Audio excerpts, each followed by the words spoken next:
별가람중학교 여러분 안녕하세요. 오늘 학교 폭력 예방 교육을 담당하고 있는 학폭예방부 교사 최승봉입니다. 코로나19로 인해 집에서 온라인 수업하느라 고생이 많습니다. 학교에는 등교를 하지 않지만 친구들과 잠깐씩 만나는 시간을 갖거나 주로 SNS상에서 친구들과 만남을 이어가고 있을 거라 예상됩니다. 오늘 학교폭력 예방 교육을 받음으로써 여러분은 학교폭력의 유형은 어떠한 것들이 있는지, 학교폭력이 발생하면 절차는 어떻게 진행되는지에 대해 알게 될 것입니다. 오늘 교육을 집중해서 듣고 학교폭력이 없는 별가람 공동체가 되도록 우리 모두 노력을 해야겠습니다. 방송이 고르지 않더라도 너그러운 마음으로 양해해 주시고 교육에 집중해서 참여해 주시기 바랍니다. 학교폭력 예방 교육을 이제부터 시작하도록 하겠습니다. 학교폭력 예방 교육은 첫 번째로 학교폭력 예방법 개정사항 및 진행 절차에 대해서 안내하겠습니다. 두 번째로 학교폭력의 유형에 대해 알아보겠습니다. 세 번째로는 학교폭력 유형을 유튜브에서 찾아보기입니다. 오늘 학교폭력 예방 교육이 끝나는 대로 이어서 각자 유튜브에서 학교폭력 유형을 찾아봅시다. 학교폭력을 예방하는 데 있어서는 우리 모두가 함께 노력을 해야 합니다. 올해부터 학교폭력 예방 법령이 개정되었는데요. 우선 개정 전인 2019년까지의 내용에 대해서 알아보겠습니다. 작년까지는 학교폭력 사안이 발생이 되면 학폭예방부에서 사안 접수를 해서 학교폭력 전담기구 회의를 개최하게 됩니다. 사안 접수를 하고 학교폭력 전담기구 회의를 개최한다는 거죠. 학교폭력 전담기구에서 학교폭력 사안이 맞다고 판단이 되면 학교폭력 대책자치위원회를 개최하게 됩니다. 이때는 7일에서 14일 사이에서 해야 되고요. 최대 21일까지 이 안에서 개최하게 됐었습니다. 관련 학생에게는 모두 참석해야 한다는 통지서가 집으로 도착하게 되고 학교폭력 대책자치위원회에 참석해서 관련 학생인 가해 학생 및 학부모와 피해 학생 및 학부모가 모두 참석해서 자신의 입장을 소명할 수 있는 기회가 제공이 됐었습니다.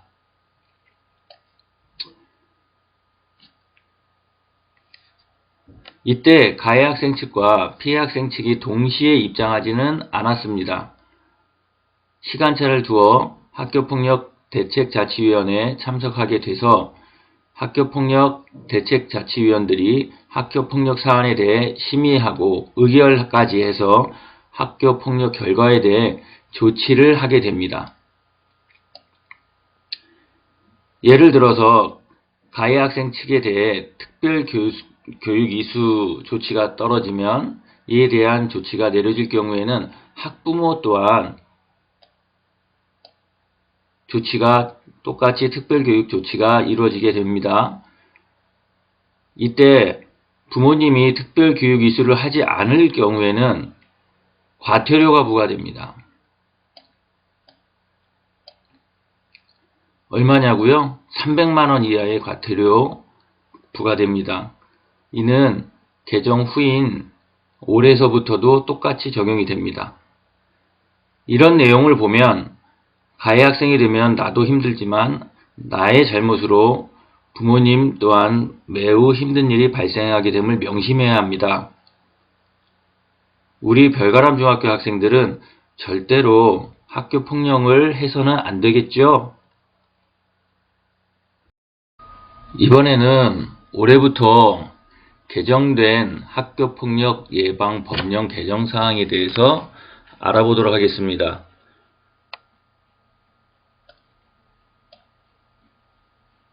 학교 폭력 사안이 발생되면 학교에 있는 학폭예방부에서 학교폭력 사안 접수를 하게 됩니다. 이 내용은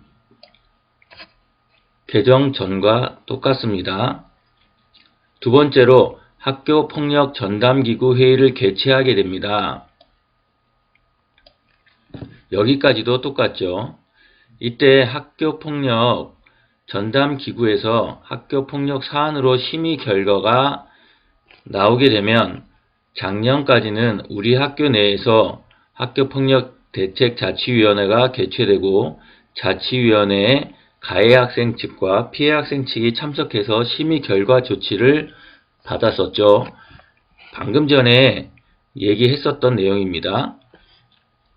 하지만 이제는 학교폭력 전담기구 회의 개최 후에 심의 결과가 나와서 학교폭력 사안이 맞으면 우리 학교에서 조치를 내리는 게 아니라 올해부터는 구리남양주 교육청에서 학교폭력 대책 심의위원회가 열리게 됩니다. 학교에서 개정 전에 학교폭력 대책자치위원회가 열려서 심의를 하고 의결을 해서 조치를 하게 됐었는데 대책자치위원회가 없어지고 구리남양주 교육청에서 학교폭력대책심의위원회라는 이름으로 새로이 열리게 되었습니다. 교육청으로 이제는 가해 학생과 학부모, 피해 학생과 학부모가 참석을 해야 합니다. 조금 있다가 이 내용에 대해서는 다음 장에서 구체적으로 얘기하도록 하겠습니다. 그런데 교육청으로 가지 않고 학교 내에서 학교폭력 사안이 발생했지만 학교폭력 사안이 아니라고 판단되면 학교 내에서 학교장 자체 해결, 밑에 이렇게 써 있죠. 자체 해결로 판단돼서 종료되는 경우도 있습니다. 이때는 생활기록부에 기록도 되지 않습니다. 이를 학교장 자체 해결 사안이라고 명칭을 이렇게 부릅니다.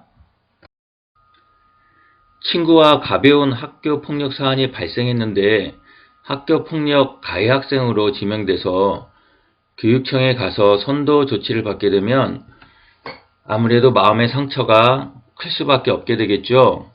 이때 조건이 맞게 되면 교육청이 아닌 우리 학교 내에서 학교장 자체 해결 사안으로 종료가 될 수도 있습니다.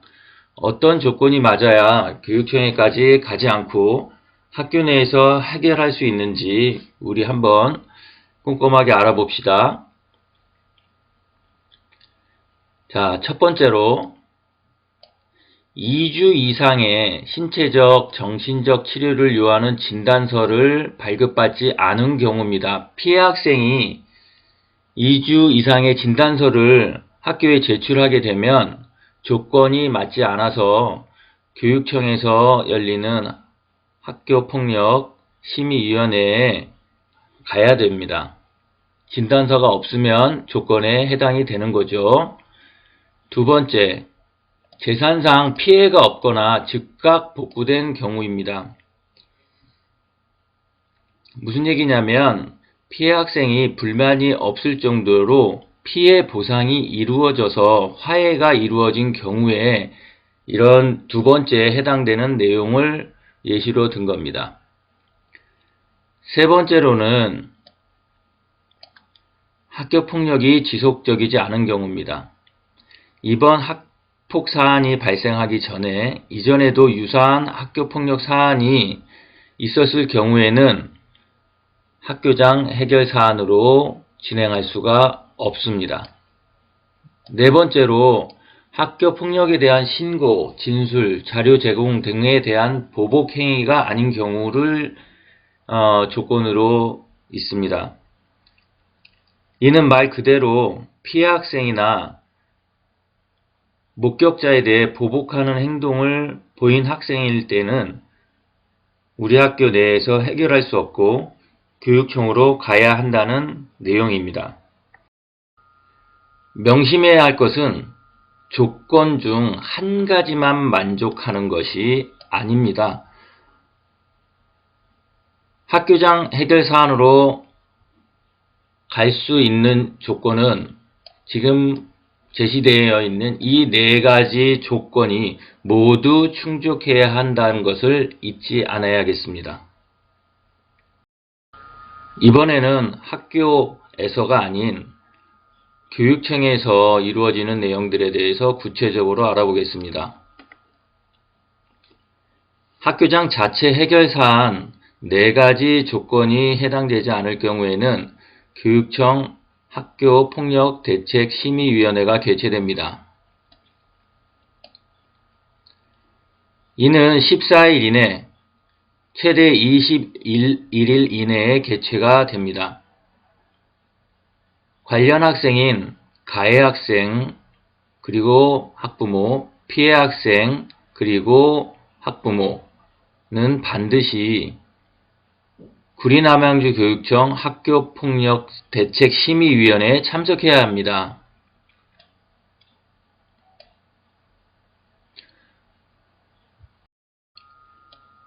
학교폭력대책심의위원회 구성 인원들이 어떻게 되어 있나 한번 볼까요? 교육청 내부위원, 교원위원, 학부모위원, 경찰위원, 법조위원, 전문가위원으로 구성되어 있습니다. 심의 결과 학폭 결과 조치가 나오면 학생과 학부모에게 조치 결과를 통보해 줍니다.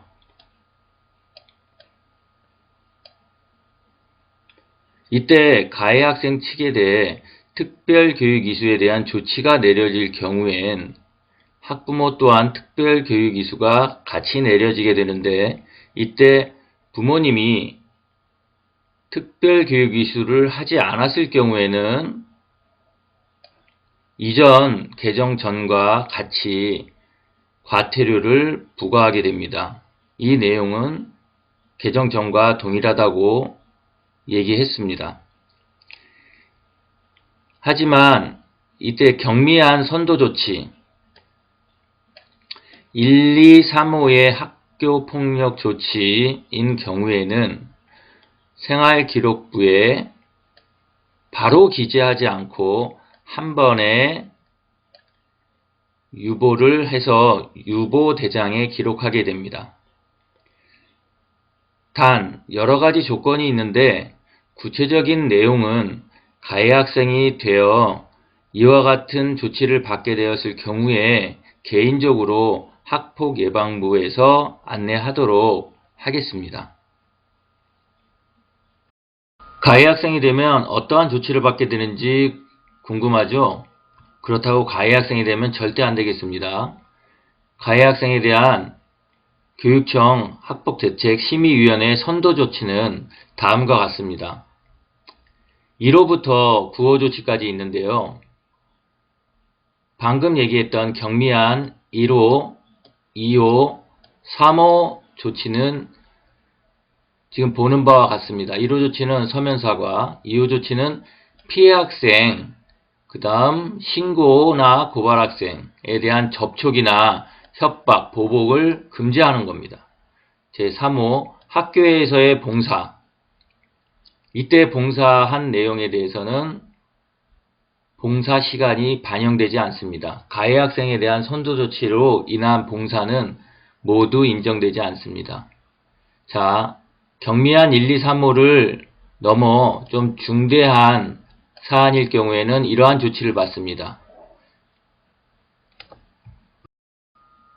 제4호 조치, 사회봉사. 이때도 봉사 이수증을 학교에 제출을 해야 되지만 제출을 하더라도 봉사 시간이 인정받지 못합니다.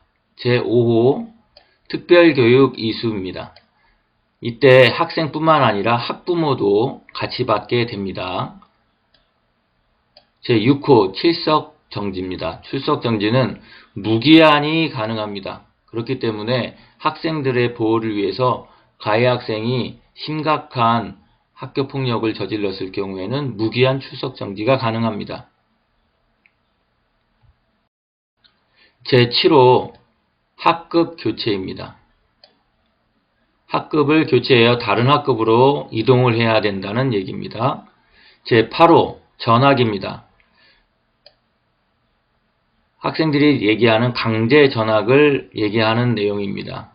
본인이 학교에서 더 이상 있을 수 없어서 다른 학생의 학교 생활을 방해하는 거기 때문에 다른 학교로 전학을 가야 합니다. 마지막으로 제9호 퇴학 처분입니다. 이는 고등학교만 해당되니까 여기까지 우리에게는 해당이 되지 않습니다. 여기까지 가해 학생에 대한 선도 조치에 대해서 알아봤습니다. 이번에는 학교 폭력의 유형에 대해서 알아보겠습니다. 학교 폭력 유형에는 신체 폭력, 언어 폭력, 금품 갈취, 강요, 따돌림, 성폭력, 사이버 폭력 등의 유형이 있습니다. 신체 폭력부터 하나하나 구체적으로 알아봅시다. 신체 폭력, 말 그대로 물리적인 폭력이죠. 신체를 손과 발로 때리는 등 고통을 강하게 하는 행위입니다. 상해 폭행, 이런 것을 말하는 거예요. 일정한 장소에서 쉽게 나오지 못하도록 감금하거나 폭행, 상대방을 속이거나 유혹해서 일정한 장소로 데려가는 행동, 이 데려가는 행동, 유인하는 행동도 신체폭력입니다. 장난을 빙자한 꼬집기, 때리기, 힘껏 밀치기 등 상대 학생의 폭력으로 인식하는 행위는 모두 신체폭력에 해당이 됩니다. 참고로 얘기해보면 예전부터 선생님이 학교폭력 유형에 대해 설명을 학생들한테 해줍니다. 그러면 학생들 중에는 선생님 이 정도는 학교폭력이 아닌 줄 알았는데요? 라는 얘기가 많았어요. 이렇게 생각하는 친구들이 꽤 많더라고요. 절대 그렇게 생각하면 안 됩니다. 상대 학생이 폭력으로 인식하는 행위는 모두 학교폭력 유형에 해당되는 겁니다. 다음에는 언어폭력에 대해서 한번 알아봅시다. 자, 학교폭력 유형 중 언어폭력과 금품갈취에 대해서 알아보겠습니다. 언어폭력, 여러 사람 앞에서 상대방의 명예를 훼손하는 구체적인 말이나 그런 내용의 글, 인터넷, SNS로 퍼뜨리는 행위를 모두 언어폭력이라고 합니다. 중요한 내용은 내용이 만약에 진실이라고 하더라도 이는 범죄입니다. 허위인 경우에는 거짓말인 경우에는 형법상 가중처벌까지 됩니다.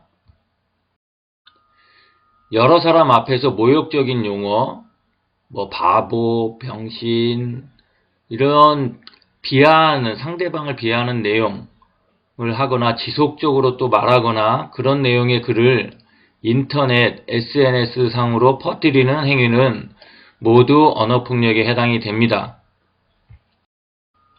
이때 신체 등에 해를 끼칠 듯한 언행, 죽을래? 너 나한테 맞아볼래? 라는 이런 문자 등을 주어서 겁을 주는 행위, 이 또한 언어폭력에 해당이 됨을 잊지 말아야겠습니다. 다음은 금품갈취입니다. 돌려줄 생각이 없으면서 돈을 요구하는 행위입니다. 돈을 빌려서 상대방한테 돈을 내일 줄게, 다음 달에 줄게, 또 다음 달에 되는데 그 다음 달에 줄게 이렇게 됐을 경우에는 금품갈취에 해당이 됩니다.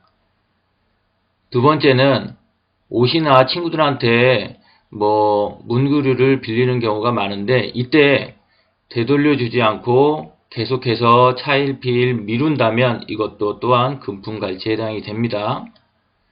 친구의 물품을 빌려서 볼펜을 빌려놓고는 일부러 망가뜨리고 부러뜨리거나 잃어버렸다거나 이런 얘기를 하게 되면 그 또한 금품갈취에 해당이 됩니다. 친구한테 상대방한테 저의 김아무개한테 돈 빌려와 라고 이렇게 행위시키는 것도 돈을 걷어오라는 행위 또한 금품갈취에 본인이 하지 않았더라도 해당이 됩니다. 학교폭력 유형 중 강요에 대해서 알아봅시다. 속칭 빵 셔틀, 와이파이 셔틀, 과제 대행, 게임 대행, 심부름 이런 등의 의사의 반한 행동을 상대방이 싫다는데도 계속 강요하는 행위는 학교 폭력에 해당이 됩니다. 또한 폭력 또는 협박으로 상대방의 권리를 행사하거나 방해하거나 해야 할 의무가 없는 일을 계속해서 강요하는 경우에 해당이 됩니다. 다음은 학교폭력 유형의 따돌림에 대해서 알아보겠습니다. 따돌림에는 집단적으로 상대방을 의도적으로 반복해서 피하는 행위입니다. 이런 경우도 학교에서 가끔 일어나죠. 어떤 친구랑 마음이 안 맞아서 멀어졌다고 해서 다른 친구들을 동원해서 그 친구가 다가오면 야 저쪽으로 가자 하고 다 외면해버리는 이런 일이 발생해서는 안 되겠습니다. 이런 일이 발생하면 따돌림에 해당하는 학교폭력의 유형에 해당이 되는 거니까 가해학상으로 될 수 있습니다. 꼭 명심해야겠습니다. 싫어하는 말로 바보 취급 등 놀리거나 빈정거리거나 면박 주고 겁주는 행동, 골탕 먹이기, 비웃기 등도 학교 폭력에 해당됩니다. 다른 학생들과 어울리지 못하도록 막는 행위도 학교 폭력에 해당됩니다. 다음은 학교 폭력 유형 중 성폭력에 대해서 알아보겠습니다. 폭행, 협박을 하여 성행위를 강제하거나 유사 성행위, 성기에 이물질을 삽입하는 등의 행위를 말합니다. 상대방에게 폭행과 협박을 하면서 성적 모멸감을 느끼도록 신체적 접촉을 하는 행위도 학교폭력 유형 중 성폭력에 해당이 됩니다. 성적인 말과 행동을 그리고 상대방이 성적 굴욕감, 수치심을 느끼도록 하는 모든 행위는 성폭력에 해당됩니다. 이거를 꼭 명심해야겠습니다. 다음은 사이버 폭력에 대한 내용입니다. 요즘 사이버 폭력이 많이 일어나고 있죠. 내용을 한번 봅시다.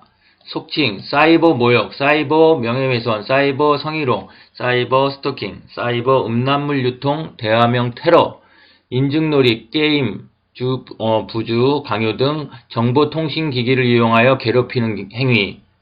이 모든 행위는 사이버 폭력입니다. 특정인에 대해 모욕적인 언사나 욕설 등 인터넷 게시판, 채팅, 카페 등에 올리는 행위, 특정인에 대한 저격글, 이런 내용들, 요즘에 이런 일들이 벌어지고 있는데 이 내용들 모두 다 사이버 폭력이니까 여러분들은 절대로 해서는 안 됩니다. 세 번째, 특정인에 대한 허위글이나 개인의 사생활에 관한 사실을 인터넷, SNS 등을 통해 불특정 다수에게 공개하는 행위, 성적 수치심을 주거나 위협하는 내용, 조롱하는 글, 그림, 동영상 등을 정보통신망을 통해 유포하는 행위, 공포심이나 불안감을 유발하는 문자, 음향, 영상 등을 휴대폰 등 정보통신망을 통해 반복적으로 보내는 행위를 계속 했을 때는 사이버 폭력에 해당되므로 여러분들은 절대로 이런 행동을 해서는 안 되겠습니다. 자, 마지막으로 학교폭력의 유형 유튜브에서 찾아보기입니다. 학교폭력 유형의 종류 검색어로 학교폭력 예방 교육 동영상을 한번 찾아봅시다. 밑에 선생님이 신체폭력, 언어폭력, 금품갈취, 강요, 따돌림, 성폭력, 사이버 폭력에 대해서 이렇게 7가지에 대한 검색어를 준비했습니다. 여러분이 유튜브에 검색어로 한번 찾아서 학교폭력 예방 교육 동영상을 한번 찾아봅시다. 유튜브로 들어와 봤습니다. 검색어를 학교폭력 유형 중에 언어폭력으로 선생님 한번 검색해 볼게요. 자, 봅시다. 동영상 굉장히 많이 뜨죠. 보면 언어폭력에 대한 내용들이 있어요. 여기 들어가서 동영상을 보면 됩니다. 오늘 학교폭력 예방 교육은 학교폭력 예방 법령 개정 사항 및 그 다음 진행 절차에 대해서 안내했고요. 두 번째로 학교폭력 유형에 대해서 구체적으로 7가지 유형에 대해서 하나하나 찾아봤습니다. 또 세 번째로는 학교폭력 유형을 유튜브에서 찾아보는 방법까지 여러분한테 안내했습니다. 자, 이상 학교폭력 예방 교육을 마치도록 하겠습니다. 건강한 모습으로 여러분들 계약하면 봐요. 안녕.